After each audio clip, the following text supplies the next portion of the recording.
পর্ব শুরু করলাম ভাই, সবাই মিলে দোয়া করবেন আমার জন্য তাই। নামটি আমার ইকরামুল হক, আপনাদের জানাই বন্ধুগণ। আদম সৃষ্টির দ্বিতীয় পর্ব শুরু করলাম ভাই, সবাই মিলে দোয়া করবেন আমার জন্য তাই। নামটি আমার ইকরামুল হক, আপনাদের জানাই বন্ধুগণ।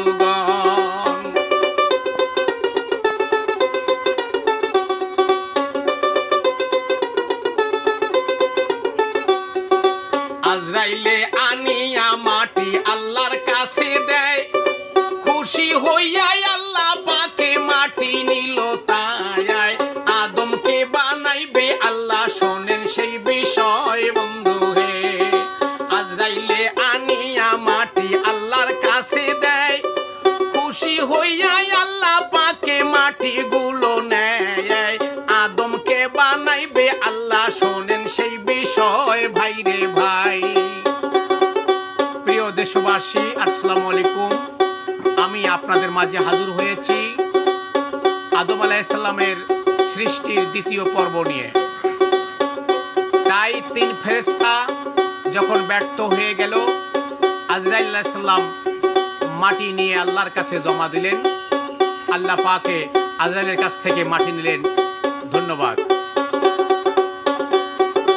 আজরাইলে আনে মাটি আল্লাহর কাছে দেয়, খুশি হইয়া আল্লাহ পাকে মাটি গুলো নেয়। আদমকে বানাইবে আল্লাহ, শোনেন সে বিষয় বন্ধুগণ। আল্লাহ বলে ও আজরাইল তোমাকে জানাই, মাটি হইতে আদমের জাত বানাবো যে তাই। তাহার জীবন হরণ করতে তোমাকে যে চাই আজরাইল। আল্লাহ বলে ও আজরাইল তোমাকে জানাই, মাটি হইতে আদমের জাত বানাবো যে তাই।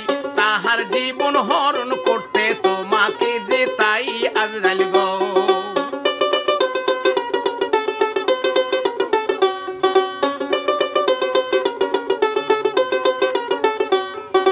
জানহরণের কাজটি আজরাইল তোমায় দিতে চাই।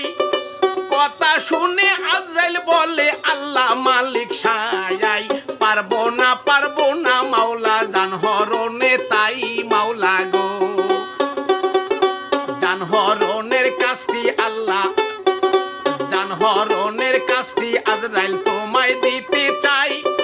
কথা শুনে আজরাইল বলে আল্লাহ মালিক সায়াই, পারবো না মাওলা জানহরণে তাই মাওলা গো। আল্লাহ পাক আজরাইলকে বলতেছে, আজরাইল তুমি যে মাটি এনে দিয়েছো, এই মাটি দিয়ে আমি খলিফা তৈরি করব, দুনিয়াতে আদম বানাবো।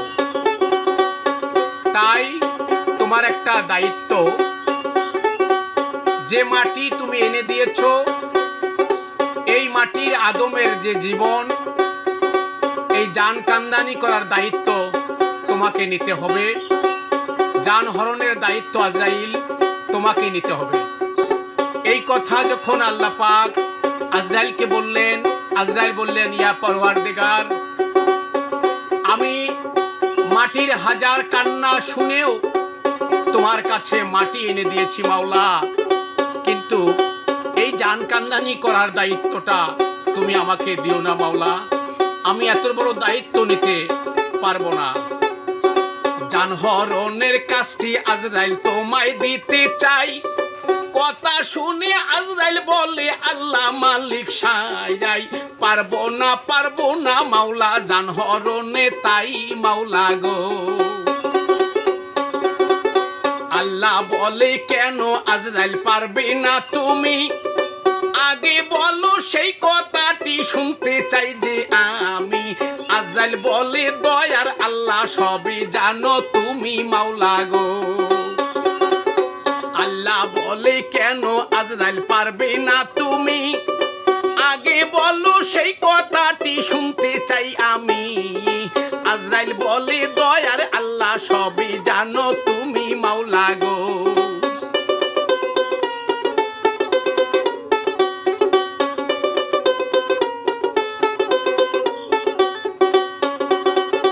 তোমার যেত বান্দা বান্দি দুনিয়ার ভিতর, সবাই আমায় দুশ্মন ভাববে, শোনেন সেই খবর।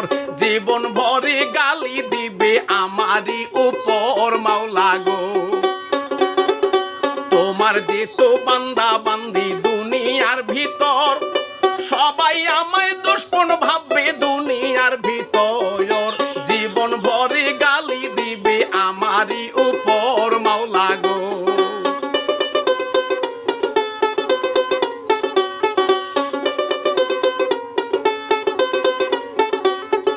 কথা শুনে আল্লাহ তাআলা আজরাইলকে বলে, সকল সৃষ্টির স্রষ্টায় আমি, আমার হুকুম চলে, তোমার কোনো দোষ হবে না আমি যাই বলে আজরাইল গো।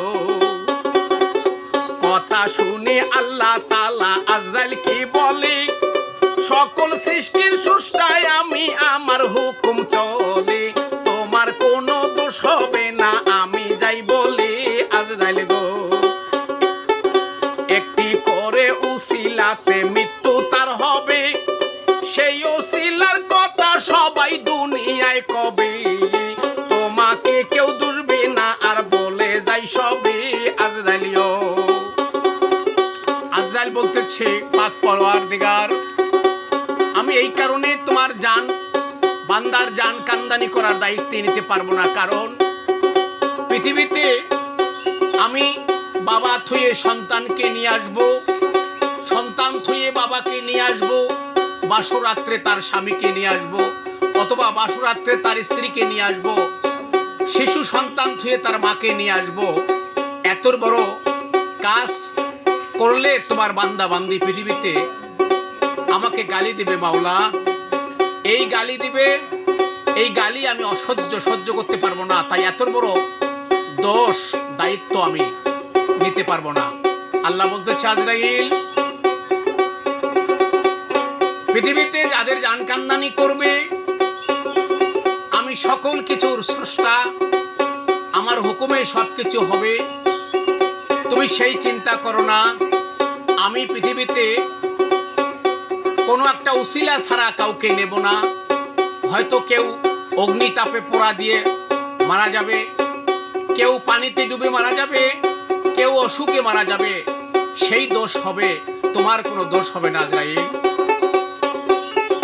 কেউ মরিবে অগ্নিতাপে আগুনে পুড়ে, কেউ মরিবে পানিত পড়ে দরিয়ার ভিতরে, কেউ মরিবে অসুখ হইয়া হঠাৎ করে বন্ধুগণ, কেউ মরিবে অগ্নিতাপে আগুনে পুড়ে, কেউ মরিবে পানিতে ডুবে দরিয়ার ভিতরে, কেউ মরিবে অসুখ হইয়া হঠাৎ করে বন্ধুগণ।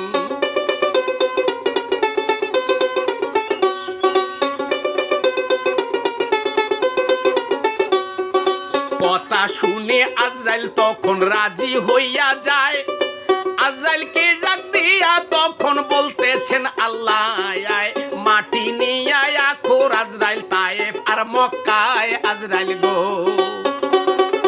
কথা শুনে আজরাইল তখন রাজি হইয়া যায়, আজরাইলকে ডাক দিয়া তখন বলতেছে আল্লাহ, মাটি নিয়ে আখর আজরাইল তায়েফ আর মক্কায় আজরাইল গো।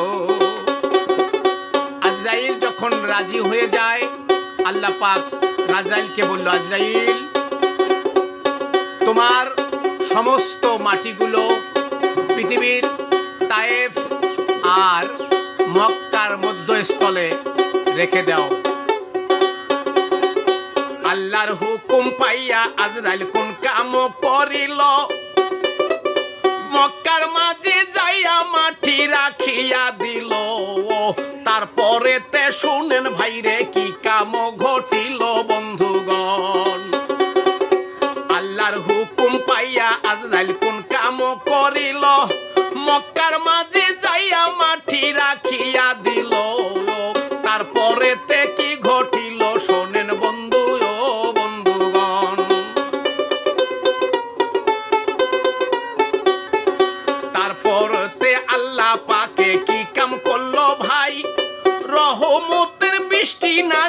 করে দিল তাই, 2 বছর তাই বৃষ্টি পরে ইতিহাসে পাই বলে যাই।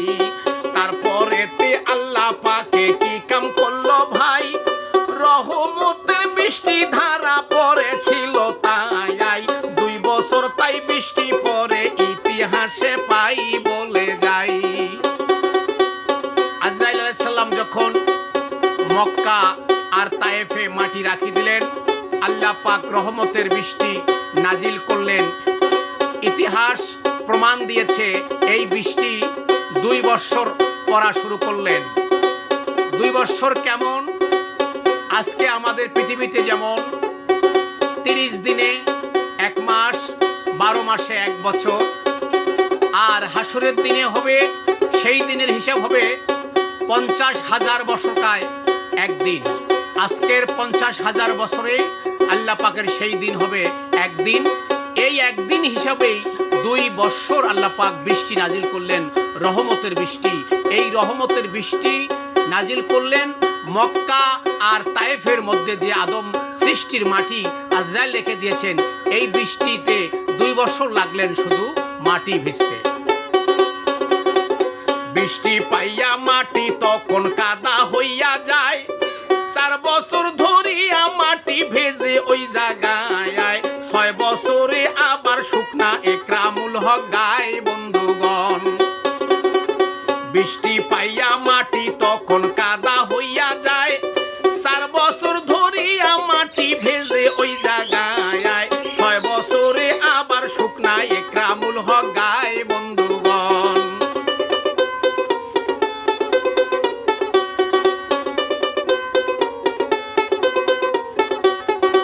8 বছরে আটি তখন আদম মুক্তি হয়, আদমের আকৃতি করেন প্রভু দয়াময়।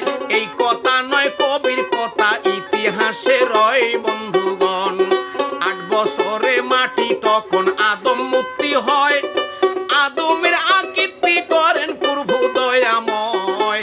এই কথা নয় কবির কথা, ইতিহাসে রয় বন্ধুগণ। 2 বছর লাগলেন মাটি ভিজাইতে, 4 বছর লাগলেন মাটি ছানা করতে, 6 বছর লাগলেন মাটি দলা করতে, 8 বছর লাগলেন মাটি আবার শুকনা হয়ে গেল। 8 বছরে যখন মাটি শুকনা হয়ে গেল, আল্লাহ পাক ওই মাটি থেকে কুদরতের মাধ্যমে আদম মূর্তি, আদম আকৃতি তৈরি করলেন। 8 বছরে মাটি যখন আদম মুক্তি হয়, আদমের আকৃতি করেন প্রভু দয়াময়। এই কথা নয় কবির কথা, ইতিহাসে রয় বন্ধুগণ। আদমের দেহ পিঞ্জর পরে আছে ভাই, 70,000 ফেরেশতা দেখতে গেলেন তাই, তার ভিতরে আজাজিল সর্দার ছিলেন তাই বলে যাই। আদমেরও দেহ পিঞ্জর পরে আছে ভাই, 70,000 ফেরেশতারা দেখতে গেলেন তাই, তার ভিতরে আজাজিল সর্দার ছিলেন তাই বলে যাই। আদম আলাইহিস সালামের আকৃতি যখন আল্লাহ পাক তৈরি করলেন, তৈরি করার পরে আজাজিল অর্থাৎ সমস্ত ফেরেশতাদের সর্দার, এই সমস্ত ফেরেশতাদের সর্দার আজাজিল 70,000 ফেরেশতাকে সঙ্গে নিয়ে আদম দেহ দেখার জন্য চলে আসলেন, যে দেখি কেমন এই আদম দেহ, আদম আকৃতি কেমন। ফেরেশতারা বলে সর্দার আপনাকে জানাই, ইনি হইলেন খলিফা আর প্রতিনিধি তাই, আল্লাহ তাআলা পাঠাই দিবেন দুনিয়াতে তাই বলে যাই। ফেরেশতারা বলতেছেন সর্দার, এই যে 120 হাত লম্বা 14 হাত প্রস্থে যে দেহটা দেখতেছেন, এই দেহটা হলো আল্লাহর প্রতিনিধি, আল্লাহর খলিফা। আল্লাহ পাক এই খলিফাকেই পৃথিবীতে প্রেরণ করবেন। এই কথাটি 70,000 ফেরেশতার মধ্য থেকে সর্দার আজাজিলকে বলতেছেন। ফেরেশতারা বলে সর্দার আপনাকে জানাই, ইনি হলেন খলিফা আর প্রতিনিধি, তাই আল্লাহ তাআলা পাঠাই দিবেন দুনিয়াতে, তাই বলে যাই। এই পর্যন্ত দ্বিতীয় পর্ব শেষ করিলাম ভাই।